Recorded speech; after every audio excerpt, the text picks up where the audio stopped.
Oke, selamat pagi teman-teman. Kita berjumpa lagi dalam pembelajaran kimia. Kita akan masuk ke teori hibridisasi dan kepolaran. Oke, pembelajaran hari ini kita meneruskan pembelajaran minggu lalu ya teman-teman. Nah, minggu lalu kita belajar tentang teori domain elektron. Nah, untuk mengingat kembali ya teman-teman, di sini kita akan sedikit mengulang pembelajaran pada minggu lalu. Nah, seperti yang teman-teman tahu bahwa untuk teori domain elektron, kita berfokus pada yang namanya domain. Domain itu nanti ada dua, domain PEI dan domain PEB. Nah, untuk domain PEI itu simbolnya N kecil, dan di sini untuk CO2, ini untuk CO2 jumlahnya itu 2. Jadi untuk PEI-nya ini jumlahnya adalah 4. Ini PEI 1, PEI 2, PEI 3, dan PEI 4. Jadi ini pasangan elektron ikatan itu jumlahnya 4. Sedangkan untuk domainnya itu berbeda dengan PEI. Untuk satu ikatan rangkap itu terhitung satu domain. Jadi di sini ada domain 1 dan domain yang kedua. Jadi di sini ada 2 domain. Oke, jadi ikatan tunggal.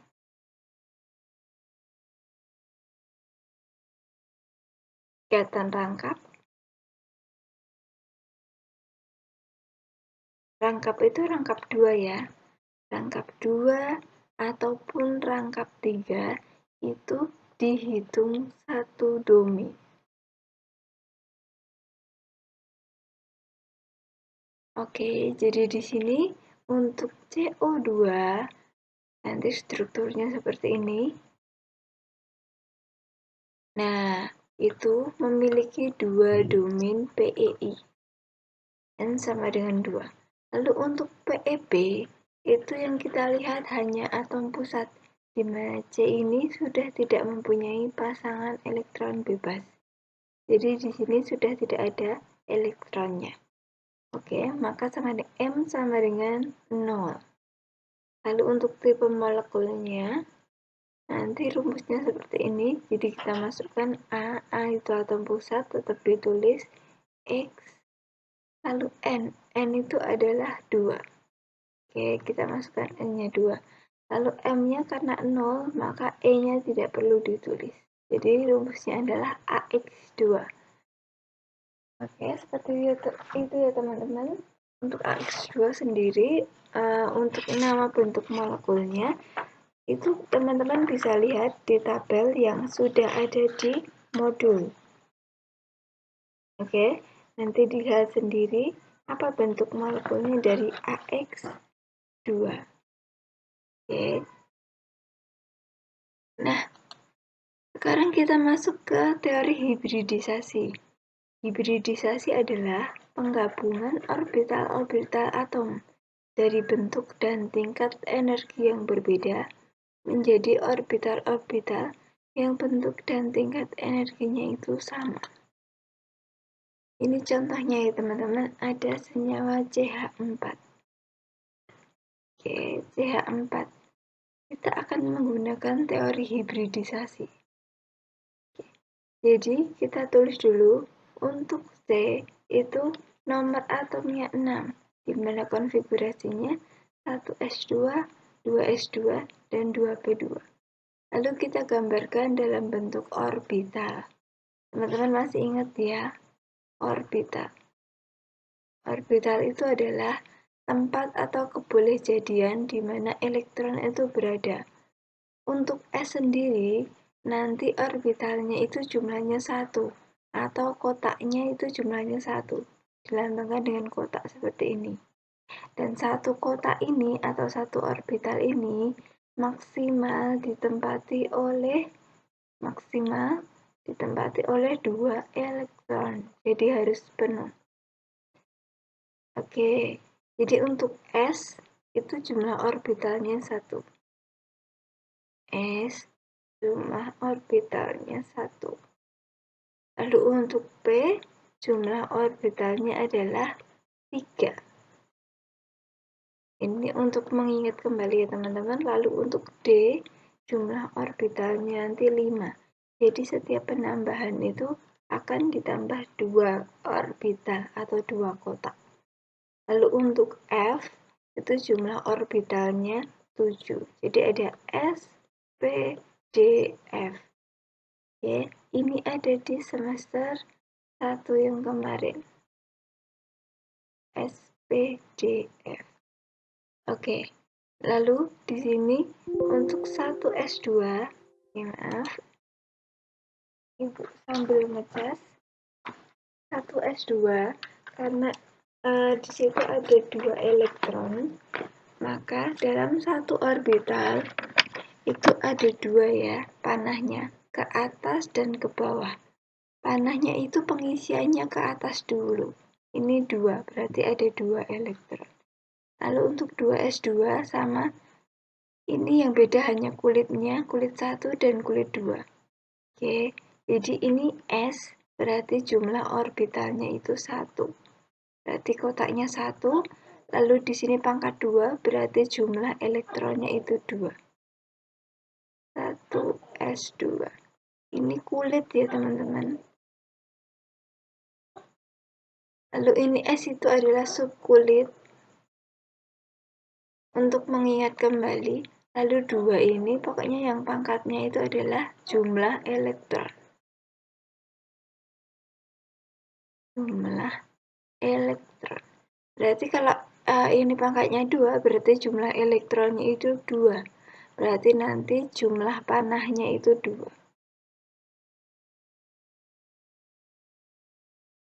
Oke, untuk pengisiannya panahnya itu dimulai dari ke atas, lalu ke bawah. Oke, lalu di sini ada 2 P2.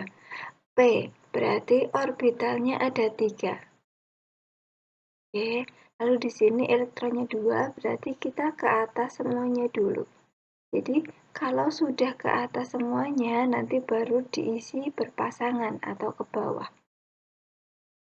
Oke. Lalu di sini 2 berarti panahnya ada 2. Oke.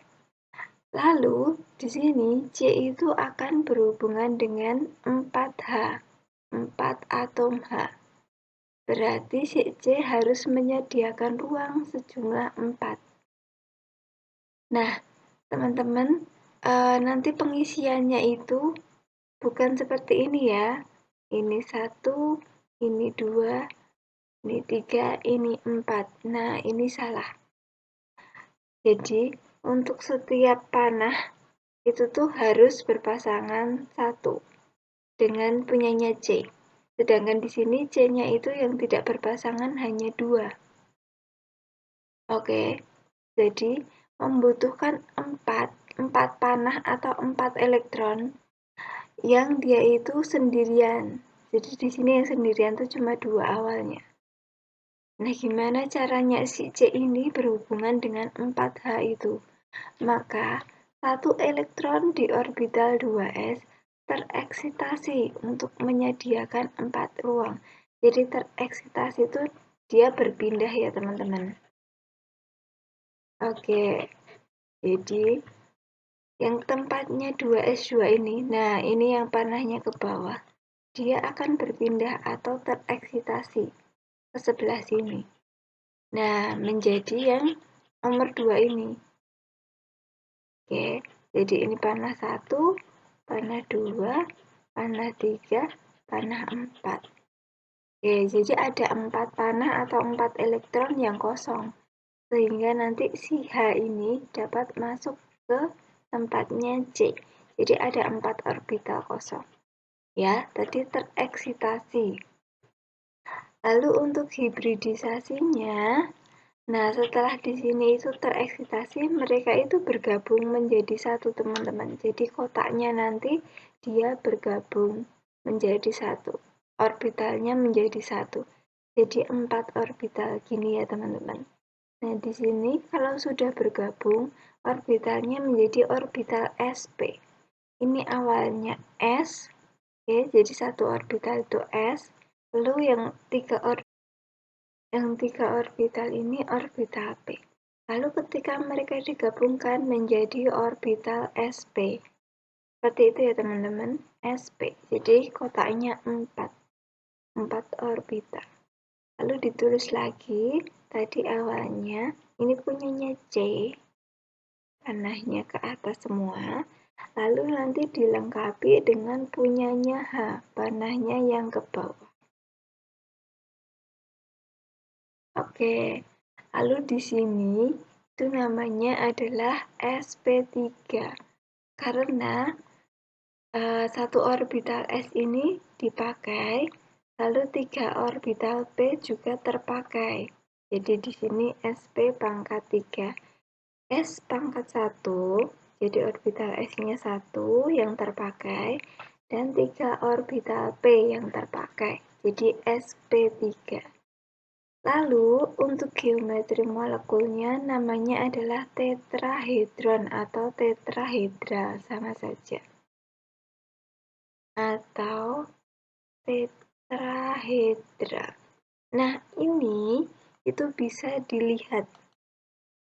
Jadi ada tabelnya, teman-teman. sp3 tipe hibridisasi sp3 itu namanya adalah tetrahedra. Nanti jumlah domainnya adalah 4.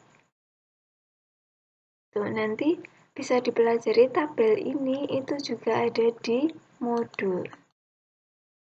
Ini ya, tetrahedra.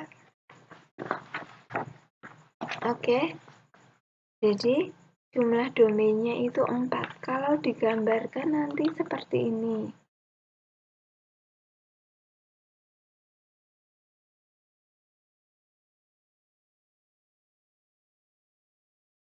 Oke, jadi ini domain yang pertama ya, domain elektron ikatan. Ini domain yang kedua, domain yang ketiga, domain yang keempat. Jadi di sini domain elektron ikatan atau N sama dengan 4. Itu ya teman-teman, tadi hibridisasinya adalah sp3.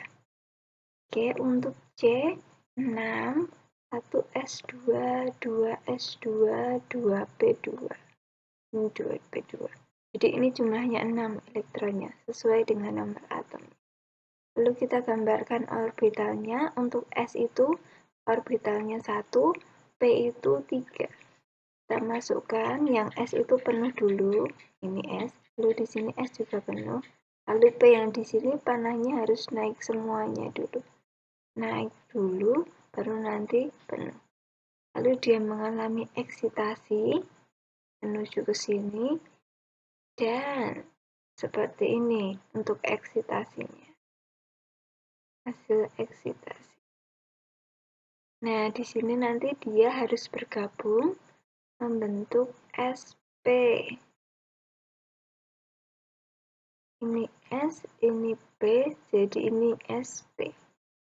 1, 2, 3, 4. Oke, jadi S dipakai 1, P-nya kotakannya dipakai 3. Jadi tipe hibridisasinya sp3, jumlah domainnya 4. Untuk namanya adalah tetrahedral atau tetrahedron, sama saja. Ini ya teman-teman. Oke, untuk yang CO2 tadi juga bisa. Jadi CO2 tadi jumlah domainnya itu adalah, ini dijumlahkan teman-teman, jumlah domainnya. Jadi 2 tambah 0 sama dengan 2. Oke, jadi jumlah domain total itu sama dengan 2.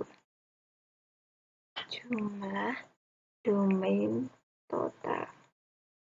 Lalu kita lihat di tabel tadi, untuk jumlah domain 2 itu nanti tipe hibridisasinya adalah SP. Oke. Ini tipe hibridisasinya SP, ini linear. Tadi juga ya teman-teman, nama bentuknya adalah linear CO2 menggunakan teori domain elektron. Lalu menggunakan teori hibridisasi juga, jumlah domainnya 2, ini tipenya SP dan bentuknya juga linear. Jadi sama teman-teman, hanya cara pengerjaannya yang sedikit berbeda. Kalau yang teori hibridisasi ini jumlah domainnya nanti dijumlahkan, ditambahkan. Sekarang kita latihan bentuk molekul dengan menggunakan hibridisasi BCl3. Oke. Nah, kita fokus ke atom pusatnya, di mana B ini dia mempunyai nomor atom 5. Berarti konfigurasinya 1s2, 2s2, 2p1. Oke, S tadi orbitalnya jumlahnya 1. Ini juga S1. Sedangkan P jumlah orbitalnya 3. Kita masukkan dulu untuk S, berarti ke atas dulu baru ke bawah. Ini juga, ini kan jumlahnya 2, ini juga 2 elektronnya, ke atas ke bawah. Lalu di sini P-nya jumlah elektronnya cuma 1. Nah, jadi ke atas dulu 1 saja, karena jumlah elektronnya 1. Nah, si B ini akan berikatan dengan Cl, di mana Cl yang akan diikat itu jumlahnya adalah 3. B, Cl, 3, berarti Cl-nya jumlahnya 3. Sedangkan di sini, elektron yang tidak berpasangan hanya 1, awalnya hanya 1. Berarti dia mengalami eksitasi. Lalu, untuk eksitasinya, yang di sini S-nya tetap ditulis, 1 S-nya, jadi kulit pertama itu tetap sama. Yang mengalami eksitasi adalah kulit yang kedua. Jadi di sini sebelahnya ya teman-teman, tepat yang di sebelahnya. Jadi yang tereksitasi bukan yang kulit yang pertama, tapi kulit yang kedua. Jadi yang sebelahnya. Nah, di sini yang tereksitasi itu yang ini, yang panahnya ke bawah. Nah, ini akan tereksitasi ke sebelah. Jadi di sini panahnya ke atas 1, lalu dia menempati yang P, orbital P ini. 1 orbital dipakai. Nah, di sini berarti sudah ada 3 elektron yang tidak berpasangan. Nanti bisa ditempati oleh si Cl. Jadi ini hibridisasinya. Jadi ini ya, ini awalnya, lalu ada eksitasi, ada hibridisasi. Berarti ini kita tulis biasa, lalu di sini kita gabungkan teman-teman, karena dia sudah mengalami eksitasi. Jadi di sini orbitalnya 4. Jadi 1 ya. Ini awalnya S, ini S, ini P. Lalu di sini orbitalnya jadi orbital sp. Oke, panahnya ke atas 3. Oke, lalu kita lengkapi. Oke, maaf. Kita lengkapi. Si Cl ini akan menempati sini. 1, 2, 3. Jadi yang tidak berpasangan ini akan dilengkapi. Dan di sini, tadi ini kan punyanya S, orbitalnya S, jumlahnya 1. Ini angka satunya tidak perlu ditulis. Lalu untuk P, itu yang dipakai 2, berarti sp2. Oke gitu ya teman-teman, jadi orbitalnya P yang dipakai itu hanya 2. 1 orbital dibiarkan kosong. Jadi rumusnya adalah sp2.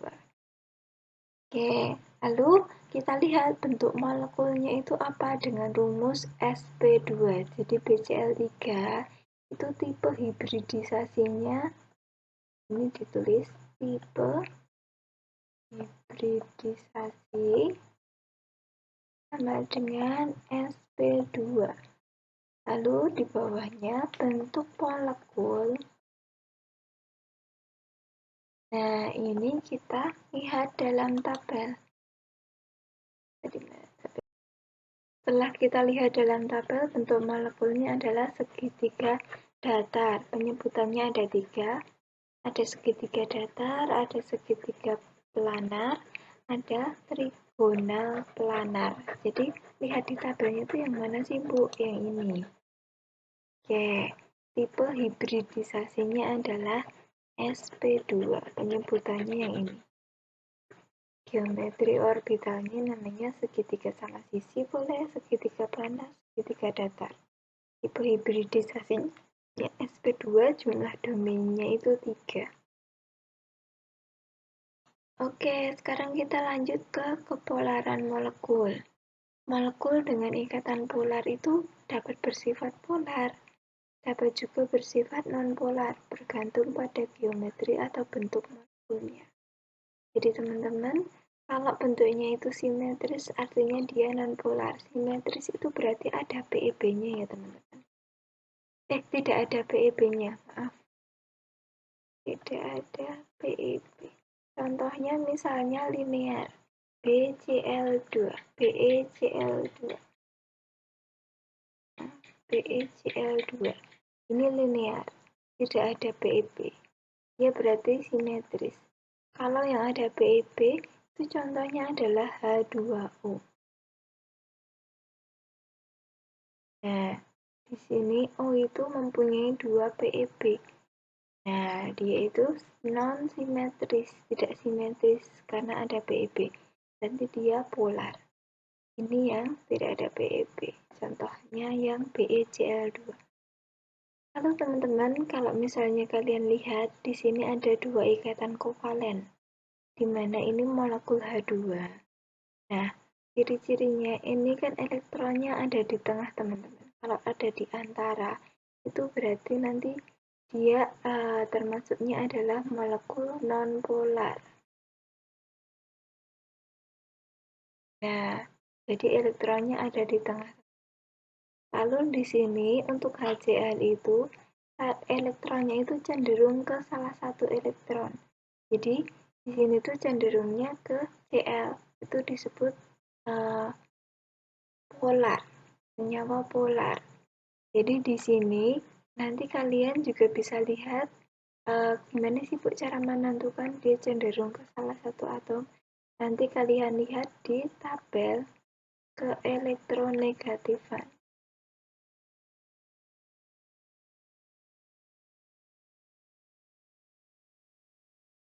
Kalau beda keelektronegatifannya itu besar, kalau besar beda keelektronegatifannya dia besar, berarti dia bisa dikatakan polar. Contohnya ini H sama Cl. Nah, biasanya letaknya itu berjauhan ya teman-teman. H itu kan ada di golongan 1, Cl ada di golongan 7.